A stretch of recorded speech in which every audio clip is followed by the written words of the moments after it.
When I had my second baby, she had colics, she wouldn't feed. I was trying to breastfeed and was pumping, and it was very exhausting because I also had another baby. And that's how I became a sleep coach. A lot of people will tell me, no, don't let them sleep during the day so they can sleep during the night. That's actually completely opposite. At the beginning of the night, they start in the light sleep. What is restoring from sleep is the deep sleep. So we need to give opportunity for a child to have a deeper sleep. Every hour of screen time is 3 minutes less of sleep. Jiena Claire Ġosordwej, bħal ħafna ġenituri kif kont naf li qed nistenna l-ewwel wild, bdejt nistaqsi u nfittex biex nipprova nkun tajba. Illum it-tfal tiegħi kibru dejjem niltaqa' ma' sitwazzjonijiet u sfidi ġodda. Ġieli ngerfex u ġieli nġaħġaħa, iżda dejjem nistaqsi għal parir. Is-suġġett ta' trobbija ilu snin jaffaxxinani u għadni kurjuża daqskemm meta bdejt nipproduċi dak li għodt 20 sen ilu. U issa podcast ukoll dak li għodd huwa gwida lokali li jista' jagħtik direzzjoni meta tiltaqa' ma' diffikultà waqt li qed trabbi. Nilqakom għal-podcast ieħor dak li għodd fejn qed niddiskutu dak kollu li għandu x'jaqsam ma' trobbija ta' tfal illum għandna wieħed importanti ħafna u ħanitlobkom minn issa biex jekk taħsbu li hemm xi ħadd li għandu bżonn jisma' fuq l-irqad. Jekk jogħġobkom aqsmu dan il-podcast, dan naf li ħajkun tajnuna l-ħafna nies għaliex minn żewġ aspetti. Meta xi ħadd isir ġenitur l-ewwel ħaġa li jgħidlek l-iktar li jbati u hija wara li għaddi żmien titħaqam ma meta tkun fiha l-problema hija kbira, meta bniedem ikun nieqes mill-irqad hija vera kera ma tibdix tirraġuna sew, moħħok ma jibdix jirraġuna tibda tara kollox ikraħ. Kemm min-naħa tal-ġenituri kemm min-naħa tat-tfal. Illum għandna sleep coach magħna, ħankunu qed nitkellmu fuq l-irqad tat-tfal, fuq rutina u fuq kif nibnu din ir-rutina biex kemm huma jistriħu sew u kemm aħna nistrieħu sew ukoll. So I would like to welcome Daniela, sleep coach. How are you, Daniela? I'm very good, thank you. Thank you for having me. And thank you for accepting our invitation. The first thing I would like to ask you is a bit about yourself. Sure. I've been in here since now 10 years, about 10 years. Okay. I've been working as a sleep coach since 2016. When I had my second baby, she had colics, she wouldn't feed. I was trying to breastfeed and was pumping, and it was very exhausting because I also had another baby. And that's how I became a sleep coach. I found some help. I wasn't sleeping. I was on the edge of having postpartum depression. Yes. And I found help, and I decided that motivated me to help other families to understand sleep better. And how old are your kids now? Now they are 9 and 8. Oh, okay, they grew. So Yes. sleep problems are over. Yes, they Sometimes are. yes, and sometimes they no. have. No, for some individuals it wouldn't be over. For them, they are okay because they have the routine, you know. Yes. They look forward to it. And sometimes now we are a bit flexible in what is part of the routine. So they can choose sometimes, Mommy, today I want the massage instead of the book. Okay, so we have time for that. You know, when they're older, they have more activities. So we'll go through that soon. The first thing I was mentioning in the intro that one of the most shocking things when having a baby is the deprivation of sleep. Definitely. Everyone mentions it, and it's quite shocking, and it's very hard. Looking back, sometimes you laugh at it now, but once you're in it, it's really hard. So it's very important that adults get their sleep and that kids get their sleep so that adults can sleep and rest. How important it is to establish a sleep routine and how it is established. Sure, it's very important. It's not just about sleep. It's not about, when you have a routine, the kids will sleep faster, will fall asleep faster, will sleep longer, will wake up less during the night. But that is not the only reason why it's important. For kids, it's fundamental for the development. It significantly impacts their positive development. Okay. Because while they're growing, they need to rest in order to kind of keep all that information Yes, they yes, are okay. learning. Very good. So let's start from the beginning. Let's say I'm pregnant. I should come to you when I'm still pregnant. And why is that? I will say so we can create a routine for you. So we can explore what are your concerns, because we all have our concerns. I knew that little sleep will kind of make me a bit nervous. So we can explore what are your concerns, and we can create a plan before the baby is at home. But doesn't the baby sleep according to his temperament? You can't really say what will happen once the baby is born. We can predict how much sleep they need, for example. We can predict how much, because it depends of the developmental age. Depends if a baby, for example, newborn, from newborn till 4 months, they need about 17 hours of sleep per every 24 hours. So it's not just development, it's that they need to sleep every so often. So let's start from the beginning. Let's say I have a newborn baby. Can I do things to help him sleep more? Yes, we can create positive associations. Instead, I remember when I was pregnant and then I had my babies, a lot of people will tell me, no, don't let them sleep during the day so they can sleep during the night. That's actually completely opposite. We need to let them sleep during the day, constantly, with us in our arms. It's okay when they are newborns, because that's what they need. They need us to co-regulate. And that will help them feel safer and sleep better. So the more they sleep, the more they will sleep during the night. But then when they start growing older, that is when we start introducing a routine? Or the routine starts from the very beginning? And can you give us some explanation on a routine, for example, just so that we understand more? Definitely. For a newborn baby, the routine will look like, it won't be so early. It can be a bit later in the night, about 10 p.m. And then you will bath, or a bit of wiping, warm wiping, so we can have a clean baby before going to bed. You change the pajamas, you nurse, or you give the bottle. You can give a bit of a massage, sometimes even just pressure massage. That will make a difference in their body. And then switch off the lights. But if you're watching TV, put it very low. And you stay next to your baby when they need you. The routine will mean at this point that during the night you don't play. You keep everything very quiet. You keep the contact very minimal. So we can make them understand what is night and what is morning. And this starts from the very beginning. What if someone is watching and they say, listen, the only time my baby sleeps is on my chest?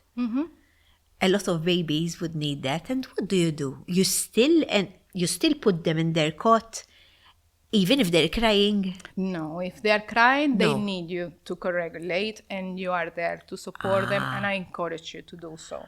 Fantastic. If he's falling asleep in the chest, that is a risk. That's a risk, so I will say, let's take turns then. Do I sleep, and the mom can sleep with the baby, and then the father can take the baby for a bit. So everyone can fill up their cup of sleep, the adults. But it will be a risk to fall asleep with the baby on the chest. And what about feeding time during the night? You need to maintain the feedings for a newborn, especially if a premature. They will need to eat every 2, every 3 hours, depends on what your doctor says. That we keep it as they need it. But would you do something different from during the day? For example, you keep the lights low? Yes. There are things you have to do. You need to keep the lights off. You need to keep the noises down. You need to keep the interactions also very minimal.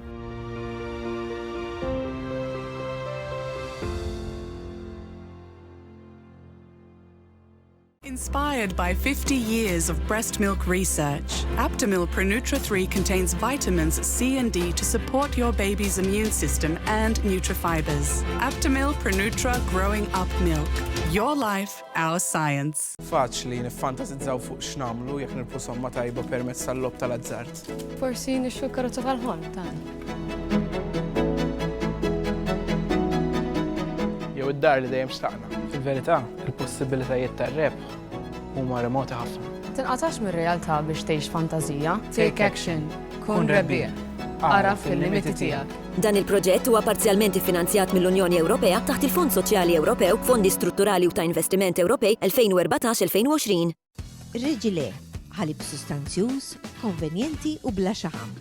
Għal kull tip ta' xarba, għal familja kollha, għal kull ħin tal-ġurnata. Baby Lino Sensitive, designed to offer excellent absorbency along with skin friendliness to baby skin. Ototec certified and also awarded by the European Commission. Our first and last thought is your baby's protection for years.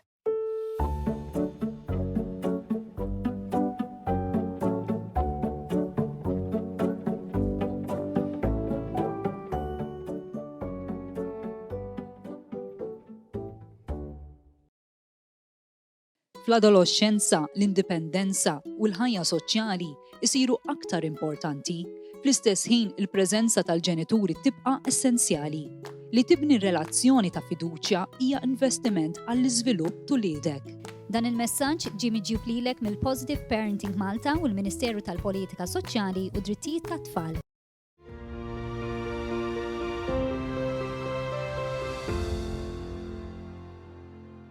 If I had to ask you, what are the sleep challenges? Sleep challenges are plenty, but the main point of the sleep challenges that I work with is when the kid doesn't know how to put themselves to sleep. Because when they don't know, they will need you in order to do that thing that you're doing to put them to sleep. And it's very normal for us to actually wake up during the night. We think, oh, we need to sleep through the night. We all wake up. I'm sure you do. Yes. You wake up, you realize, oh, the blanket is there, or maybe I need to go to the bathroom, I'm a bit thirsty. It's normal the babies wake up. What happens, they wake up because they don't know how to put themselves to sleep. So they ask you, hey, do that thing that you did for me. Nurse me if you need to nurse me, or rock me to sleep again. So, if you're saying we have to do some sort of routine to put them to sleep, wouldn't that take away their ability to sleep alone? That's the thing. That routine needs to allow some time of independence and some sort of comfort and that reassurance that you're giving for the baby to feel safe and calm in order to sleep. So ideally, when you start from the newborn, you can feed and leave until he's drowsy but awake. Leave him a little bit awake, and when he's about falling asleep, then you can put him in bed. Like this, we create a bit of space for them to do that last trip of sleeping on their own. And we kind of stretch that muscle. Okay. The sleep is like a skill, and it's a muscle, kind of we work with it. Okay. That's very interesting. So, can you tell us a bit more about age-appropriate sleeping, the hours maybe you told us when they're newborns, they need to sleep about 17 hours a day. And once they're a few months older, what happens? When they are 6 months, it can go down to 14 to 12 hours during the night. And they will have about 3 naps a day, one early in the morning, one in the midday, and then late afternoon. Afterwards, they will have, at 8 months, they will drop the last nap, and the sleep reduces to 11 hours, between 11 to 13 hours. And age school kids, then they could sleep less, and the naps reduce to during the day.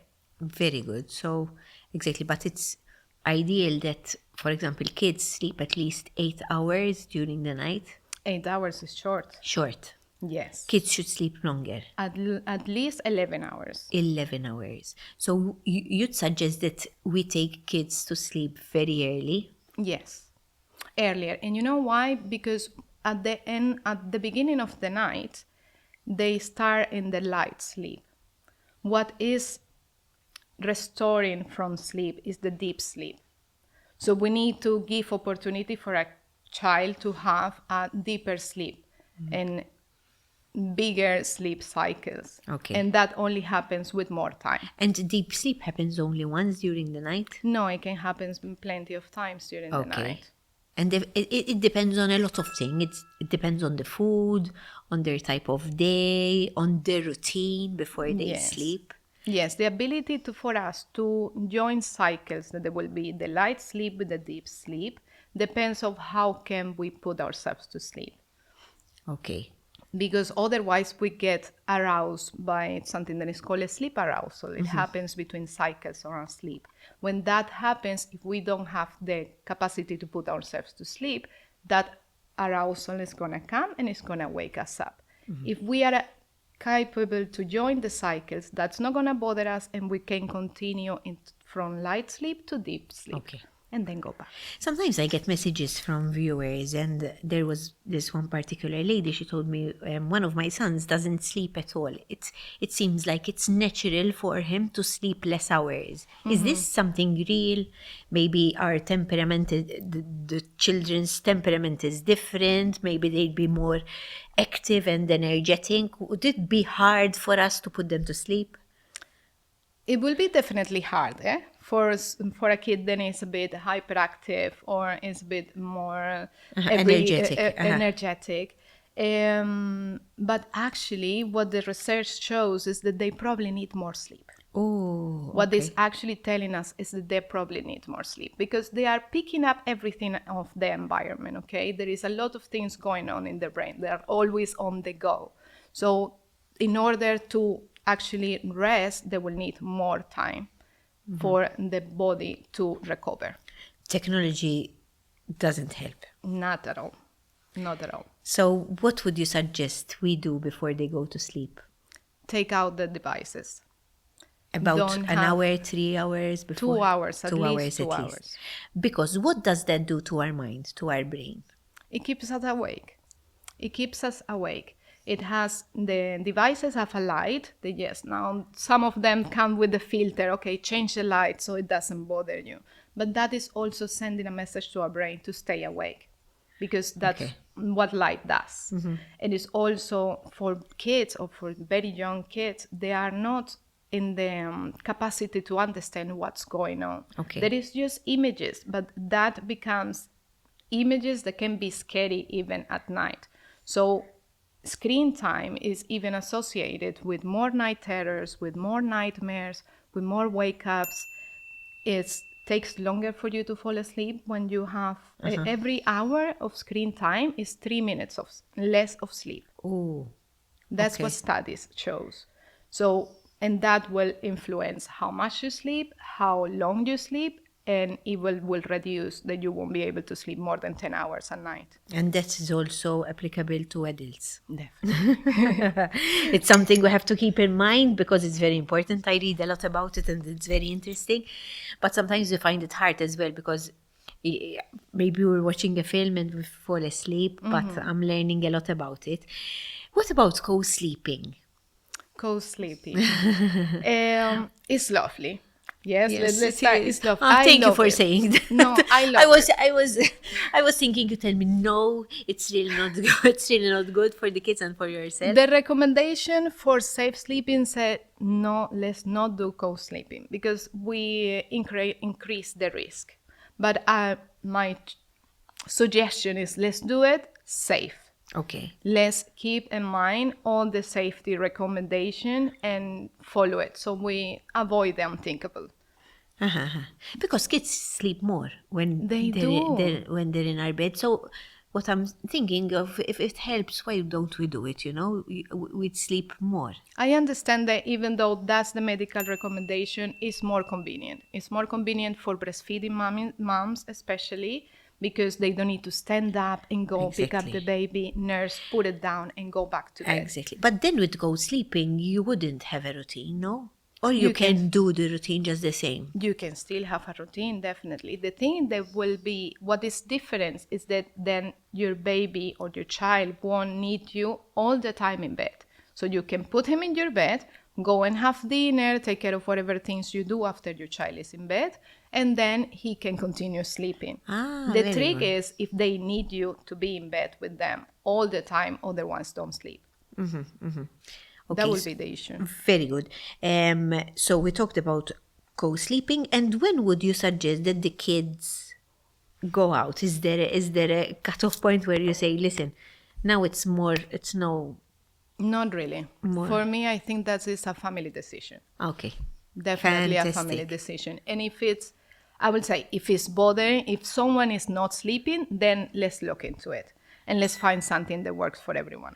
Okay. But if you are doing the co-sleeping and no one is sleeping and everyone is sleep deprived and you have a bruise because he kicks you during the night, then we can find a solution. And what about the newborns which switch when they're switching the night with the day, you know? So they sleep all through the day and then wake up during the night. Would you help parents to switch that time for the babies to sleep? Yes. How does that work? By creating a predictable bedtime routine. When we make a difference with the bedtime routine, what I was telling you before, we make the routine before bedtime and then you keep all the contact minimal, we'll keep the light down. We make that difference and that will help the baby to make a difference between this is day and this is night. Okay. Oh my goodness. We were talking about when I contacted you. You told me debunking common myths related to children's sleep. Can you mention some?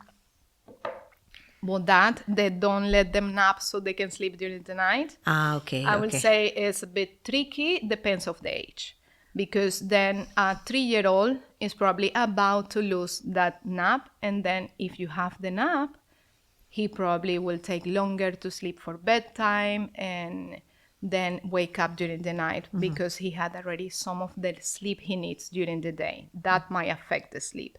But everyone younger than that, they need the nap. They need the nap in order to have a better night's sleep. Okay, fantastic.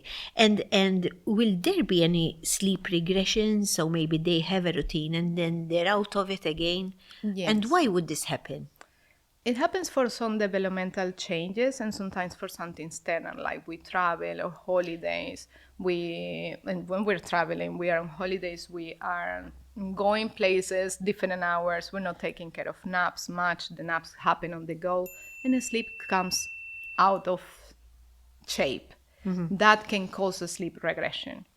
And it can also happen around the 4th month because babies, newborns, they don't know the day and the night, right? About the 4th month is when the sleep cycle, the circadian rhythm settles in their brain. That will bring some sleep regression. Okay. There is another one at around 8 months. There is another one around 14 months. So it's happening constantly. But what is going to keep everything in place is going to be the bedtime routine. Even I'm thinking maybe things that happen to them during the day. For example, they started going to a nursery and they have they have attachment issues. Yes. That will affect their sleeping, no? Definitely. Yes. But what is our duty? To keep on going with the routines? Yes, you should keep going with the routine and also see what is happening. If it's that case that he just started childcare and obviously is missing you and you're spending less time with them, then let's make as part of your bedtime routine some one-on-one connecting time where you are giving all your attention to your baby and they can have that time with you that they are missing while they are in school, while talking also about the experience at school. What I would like to ask you is, creating this routine wouldn't cause problems, for example, if you need your kids to sleep at your mom's, for example, or if you have a particular occasion you have to go out. Wouldn't it create problems with your kids because they're so stuck to that routine? The thing is, I understand it might be a bit restrictive. Sometimes, all the naps need to happen at home. But when we offer this routine and this structure, our child learns to put themselves to sleep independently. Ooh, and then when you are on someone else's house, when you are on holidays, they know how to do that on their own.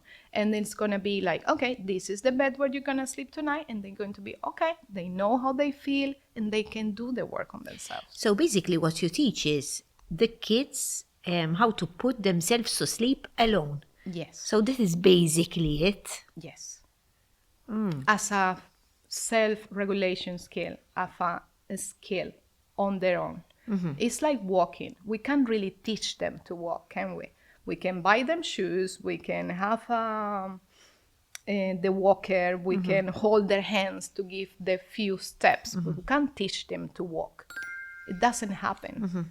We show them. Okay. Sleep is like that. If we get them used to do things for them, then they don't know how to do it, and they need you to rock them for 45 minutes, for 10 minutes, wake up in the night, 10 more minutes.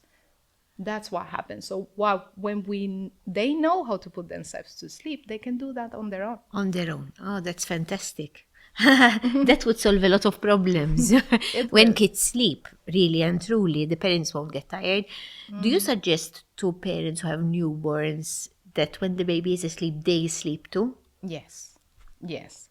Leave the dishes. It's because okay. parents find that hard, you know? Oh, I know. It is very hard because we just be new moms and we want to do everything. Sometimes we want to do everything and everything perfect and pump and take the picture. And no, this is time to get to know yourself because your life changes and learn to know your child.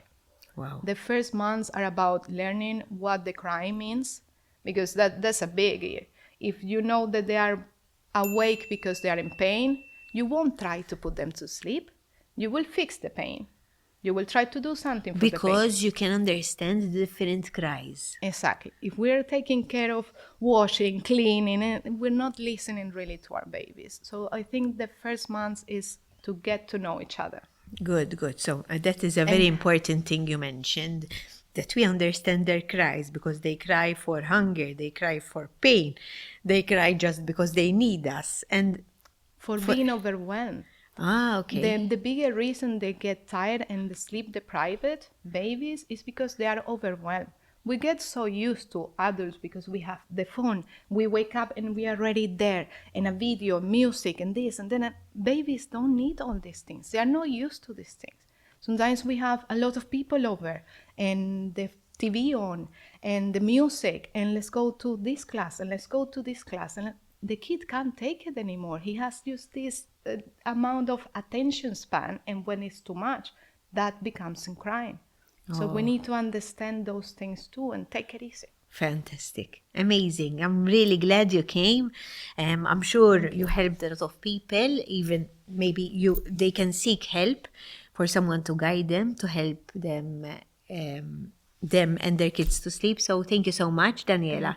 Thank you for being with us. Nittama li sibtuħ interessanti, jekk tafu li ġaħt li għaddej minna żmien diffiċli, tal-lim xi ħaġa oħra llum. Ma kontx naf li meta tmur għand sleep coach inti tallem lit-tifel tiegħek jorqod waħdu, dik hija xi interessanti ħafna.